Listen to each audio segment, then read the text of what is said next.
ವಿನಂತಿಪೂರ್ವಕ ಕೇಳ್ಕೋದೇನೆಂದರೆ, ನೀವು ವಂಶ ಪಾರಂಪರ್ಯ ವಿರೋಧ ಇದ್ದೀರಿ, ಭ್ರಷ್ಟಾಚಾರದ ವಿರೋಧ ಇದ್ದೀರಿ, ವೈರಿ ಪಕ್ಷಗಳ ಜೊತೆಗೆ ಹೊಂದಾಣಿಕೆ ಇದ್ದೀರಿ ಅನ್ನೋಂಥ ನಾಯಕರನ್ನ ತೆಗೆದು ಹಾಕದೇ ಇದ್ದರೆ ರಾಜ್ಯದ ಜನ ಭಾರತೀಯ ಜನತಾ ಪಾರ್ಟಿ ಮೇಲಿನ ವಿಶ್ವಾಸ ಹೋಗ್ತದೆ.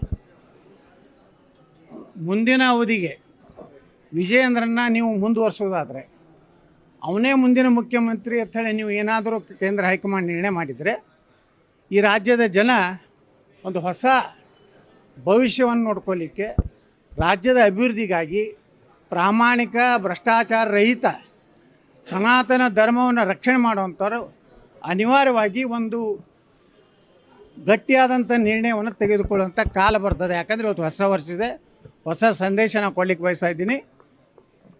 ಏನು ನರೇಂದ್ರ ಮೋದಿಯವರು ಪ್ರತಿಯೊಂದು ಭಾಷಣದಲ್ಲಿ ಹೇಳ್ತಾರೆ, ವಂಶ ಪಾರಂಪರ್ಯ ಭ್ರಷ್ಟಾಚಾರ ಹೊಂದಾಣಿಕೆ ನಮ್ಮ ಪಕ್ಷದಲ್ಲಿ ಇಲ್ಲ ಅಂತ. ಆದರೆ ಕರ್ನಾಟಕ ಇದೇನು ಆರ್ಟಿಕಲ್ 370 ಲಾಗು ಆಗಿದೆ, ಕಾಶ್ಮೀರ ತೆಗೆದ ಮ್ಯಾಗ ಕರ್ನಾಟಕದಲ್ಲಿ ಏನಾದರೂ ಲಾಗು ಆಗಿದೆಯಾ? ಕಾಶ್ಮೀರದಲ್ಲಿ ಎಂದೂ ಸೂರ್ಯಚಂದ್ರವರಿಗೆ ಅದು ಹೋಗೋದಿಲ್ಲ ಅಂಥೇಳಿ ಹೇಳ್ತಿದ್ರು ಕಾಶ್ಮೀರದಲ್ಲಿರುವಂಥ ನಮ್ಮ ದೇಶ ವಿರೋಧಿಗಳು. ಅದು ಕರ್ನಾಟಕದಲ್ಲಿ ಇವ್ರನ್ನ ಯಾಕೆ ನಮ್ಮ ತಲೆ ಮ್ಯಾಗೆ ಹೇರ್ತಾ ಇದ್ದೀರಿ? ವಿಜೇಂದ್ರ ಒಬ್ಬ ಮಹಾಭ್ರಷ್ಟ. ಇವನ ಕಾಲಾಗನೇ ಮುಂಚೆ ಯಡಿಯೂರಪ್ಪ ಜೈಲಿಗೆ ಹೋಗಿದ್ದು, ನಕಲಿ ಸಹಿ ಮಾಡಿದಂಥ ಆರೋಪ ಇದೆ. PSI ಹಗರಣದಲ್ಲಿ ಹೆಸರಿದೆ, 40% ಏನಿದೆ ಅದರಲ್ಲಿ ಹೆಸರಿದೆ. ಸಾಕಷ್ಟು ಹಗರಣಗಳನ್ನು ಮಾಡಿದಂಥ ಒಂದು ಕುಟುಂಬವನ್ನು ಮುಂದುವರಿಸೋದಾದರೆ ಈ ನಾಡಿನ ಹಿಂದೂ ಕಾರ್ಯಕರ್ತರು, ಹಿಂದೂ ಮಹಾಜನತೆ ಒಂದು ನಿರ್ಣಯ ತಗೋಬೇಕಾಗ್ತದೆ. ಅದು ಇವತ್ತಿನಿಂದಲೇ ನಾವು ಜನಜಾಗೃತಿ ಪ್ರಾರಂಭ ಮಾಡ್ತೀವಿ. ಜನರ ಏನು ಅಭಿಪ್ರಾಯ ಇದೆ, ಭಾಳ ಜನ ನನಗೆ ಹೇಳ್ತಾ ಇದ್ದಾರೆ, ಒಂದು ಹಿಂದೂ ಪಕ್ಷ ಈ ರಾಜ್ಯದಲ್ಲಿ ಕಟ್ಟಬೇಕು, BJPಯಿಂದ ಹಿಂದೂಗಳ ರಕ್ಷಣೆ ಆಗುವುದಿಲ್ಲ. ಯಾಕಂದರೆ ಈಗ ಈ ರಾಜ್ಯದಲ್ಲಿ ನಡೆದಂಥ ಯಡಿಯೂರಪ್ಪ ಮುಖ್ಯಮಂತ್ರಿ ಇದ್ದಾಗ ಬೆಂಗಳೂರು ಘಟನೆ ಇರ್ಬೋದು, ಹುಬ್ಬಳ್ಳಿ ಘಟನೆ ಇರ್ಬೋದು, ಶಿವಮೊಗ್ಗ ಘಟನೆ ಸ್ವತಃ ಶಿವಮೊಗ್ಗ ಜಿಲ್ಲೆಯಲ್ಲಿ ಹಿಂದೂ ಕಾರ್ಯಕರ್ತರ ಹತ್ಯೆ ಆದರೂ ಸಹ ಒಂದು ಕಡೆಯೂ ಎನ್ಕೌಂಟ್ರ್ ಮಾಡುವಂಥ ಧೈರ್ಯ ತೋರಿಸಲಿಲ್ಲ. ಯಾವ ರೀತಿ ಉತ್ತರ ಪ್ರದೇಶದಲ್ಲಿ, ಆಸಾಮದಲ್ಲಿ, ಮಹಾರಾಷ್ಟ್ರದಲ್ಲಿ, ಹರಿಯಾಣದಲ್ಲಿ ಹಿಂದೂಗಳ ಮೇಲೆ, ಯಾಕಂದರೆ ಹಿಂದೂಗಳು ಎಂದೂ ಆಕ್ರಮಣಕಾರಿಯಾಗಂಥ ಮನೋಭಾವನೆ ಇಲ್ಲ ನಮ್ಮದು. ನಾವೆಲ್ಲ ಸಹನ ಮಾಡ್ಕೊಂಡು ಬಂದೀವಿ. ಅವ್ರು ಕಲ್ಲು ಒಗಿತಾರೆ ಗಣಪತಿ ಮೇಲೆ, ಅವರು ಹಿಂದೂಗಳ ಹಾಡುಗಳನ್ನು ಹಚ್ಚೋದಕ್ಕೆ ವಿರೋಧ ಮಾಡ್ತಾರೆ. ಅವರು ಈ ದೇಶವನ್ನು ಎಂದೂ ಪ್ರೀತಿ ಮಾಡೋದಿಲ್ಲ. ಆದಾಗಿ ಅವರಿಗೆ ವಿಶೇಷವಾಗಿ ಕಾಂಗ್ರೆಸ್ ಅಂತರೂ ಮುಸ್ಲಿಂ ಪಕ್ಷ ಇದೆ, ಅದ್ರ ಬಗ್ಗೆ ನಾವು ಹೇಳೋದೇ ಬೇಕಾಗಿಲ್ಲ. ಅದು BJP ಹಿಂದೂ ಪಕ್ಷ ಆಗಬೇಕಂದ್ರೆ ಈ ರಾಜ್ಯದ ಜನ ಮತ್ತೊಂದು ಐತಿಹಾಸಿಕ ನಿರ್ಣಯ ಆಗ್ತದೆ. ಆವಾಗ ನೀವು ಇದೇ ಯಡಿಯೂರಪ್ಪ ಕುಟುಂಬವನ್ನು ಏನಾದರೂ ನೇತೃತ್ವ ಕೊಟ್ಟರೆ ಭಾರತೀಯ ಜನತಾ ಪಾರ್ಟಿ ಹೀನಾಯವಾಗಿ ಕರ್ನಾಟಕದಲ್ಲಿ ಸೋಲ್ತಾರೆ. ನಿಶ್ಚಿತವಾಗಿಯೂ ನೋಡಿರಿ, BJPಗೆ ಯಾಕೆ ಹಿಂದೂಗಳು ಓಟ್ ಹಾಕ್ತಾರ? ಹಿಂದೂಗಳ ರಕ್ಷಣೆ ಆಗ್ತದೆ, ಅಭಿವೃದ್ಧಿ ಮಾಡ್ತಾರೆ, ಪ್ರಾಮಾಣಿಕರದಾರ್ತಾರೆ. ನೀವು ಯಾವುದೂ ಇಲ್ಲ ಯಡಿಯೂರಪ್ಪನವ್ರ ಕುಟುಂಬ ಏನು ಅಭಿವೃದ್ಧಿ ಮಾಡಿ ಉತ್ತರ ಕನ್ನಡಕ್ಕೆ ಮೋಸ ಮಾಡಿದ್ರಿ. ನೀವೇನು ಹೇಳಿದ್ರಿ, ಆಲಿಮಟ್ಟಿ ಡ್ಯಾಮ್ನಲ್ಲಿ ನನಗೆ 25,000 ಕೋಟಿ ರೂಪಾಯಿ ಕೊಡ್ತೀನಿ ಪ್ರತಿ ವರ್ಷ, ನಾನು ಮುಗಿಸ್ತೀನಿ, ಮೋಸ ಮಾಡಿದ್ರಿ. ನನ್ನ ನಗರಕ್ಕೆ ಬಂದಂಥ 125 ಕೋಟಿ ರೂಪಾಯಿ ವಾಪಸ್ ತೊಗೊಂಡ್ರಿ.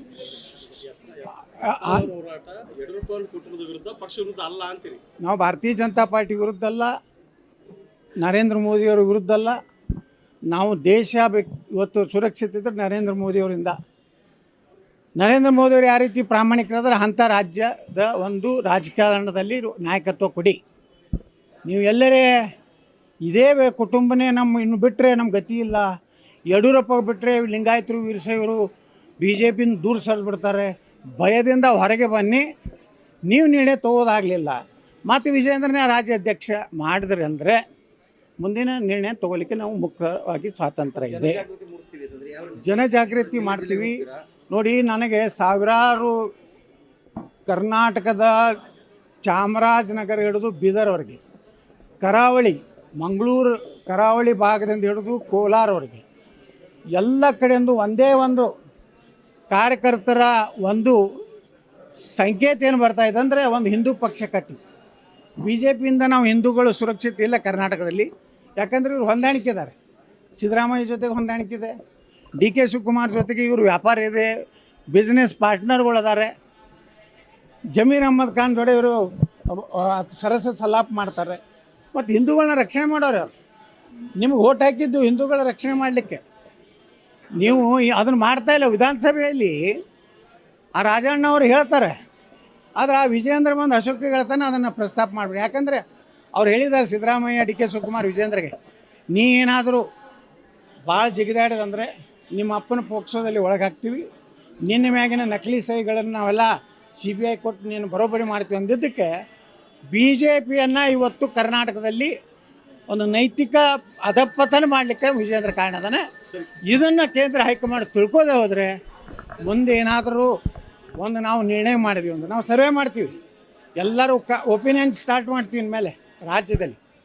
ಇನ್ನೊಂದು ಕೇಂದ್ರ ಇದು ರಾಜ್ಯದಲ್ಲಿ ಇನ್ನೊಂದು ಹಿಂದೂ ಸನಾತನ ಧರ್ಮ ರಕ್ಷಣೆ ಮಾಡುವಂಥದ್ದು, ಅಭಿವೃದ್ಧಿ ಪರವಾದಂಥದ್ದು, ಉತ್ತರ ಕರ್ನಾಟಕದ ಒಂದು ಏನು ಅಭಿವೃದ್ಧಿಗಾಗಿ ಬೇರೆ ಒಂದು ರಾಜಕೀಯ ಪಕ್ಷ ಬೇಕಾ ಅನ್ನೋಂಥ ಅಭಿಯಾನವನ್ನು ನಾವು ಪ್ರಾರಂಭ ಮಾಡ್ತೀವಿ. ಜನಾಭಿಪ್ರಾಯ ಸಂಗ್ರಹ ಮಾಡ್ತೀವಿ. ನಾವು ಇಡೀ ರಾಜ್ಯದಲ್ಲಿ ನಾವು ಸುತ್ತಾಡ್ತೀವಿ, ಎಲ್ಲ ಕಡೆ ಜನ ಅಭಿಪ್ರಾಯ ತೊಗೋತೀವಿ. ಸಾಕಷ್ಟು ವಿದೇಶಗಳಿಂದ ಸಹ ಇವತ್ತು ನನಗೆ ಕರೆ ಬರ್ತಾಯಿದೆ, ಫೋನ್ ಬರ್ತಾಯಿವೆ, ನೀವು ಒಂದು ಪಕ್ಷ ಕಟ್ಟಿ ಹಣ ನಾವು ಕೊಳ್ಳಕ್ಕೆ ರೆಡಿದೀವಿ. ನೀನೇ ನಾನು ಶನಿದೇವರ ಒಂದು ದೇವಸ್ಥಾನದಲ್ಲಿದ್ದಾಗ ಬೆಂಗಳೂರಿನವರೊಬ್ಬರು ಬಂದು, ಅವರು ಎಲ್ಲಿ ಅಂದರೆ ಪ್ರಹ್ಲಾದ್ ಜೋಶಿಯವರು ಏನು ಅಪಾರ್ಟ್ಮೆಂಟ್ ಇದೆ ಬೆಂಗಳೂರಿನಲ್ಲಿ, ಅದರ ಪಕ್ಕದಲ್ಲಿರುವಂಥವ್ರು. ಅವ್ರು ಹೇಳಿದ್ರು, ಯತ್ನಾಡ್ರೆ ನೀವು ಒಂದು ಹೊಸ ಪಕ್ಷ ಕಟ್ಟ್ರಿ, ನಾನು ಮೊದಲನೇ 11 ಲಕ್ಷ ರೂಪಾಯಿ ನಿಮಗೆ ಪಕ್ಷ ಕಟ್ಟಲಿಕ್ಕೆ ಕೊಡ್ತೀನಿ ಅಂತ. ಹಿಂಗೆ ದೇಣಿಗೆಯಾಗಿ ಜನ ಕೊಡ್ಕೊಳ್ಳಿಕ್ಕೆ ತಯಾರಾಗ್ತಾ ಇದ್ದಾರೆ.